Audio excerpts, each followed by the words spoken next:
Jūs visi esat uztrenēti gaidīt brīnumu. Vairums ir sevišķi padomju cilvēki ir uztrenēti gaidīt burvju tabletīti, burvju nūjiņu. Un es tagad paskaidrošu, no kurienes tas viss nāk. Tas nāk no reliģijas. Vergiem ielika ideju, ka kāds tur atnāks un visus izglābs. Jūs sēžat savos sudos un gaidat, kad kāds jūs izglābs.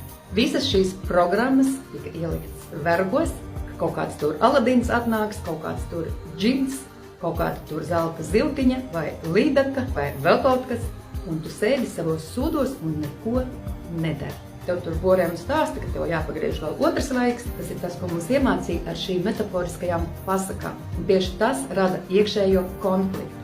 Tas no zemapziņas ir jānoņem. Tas ir tas, kas tika ielikts vēl bērnībā, kur mēs visi skatījāmies multenītes, lasījām pasakas, nedomājāmies šos tēlus savā galvā. Protams, izdarījām kaut kādus secinājumus un joprojām gaidām.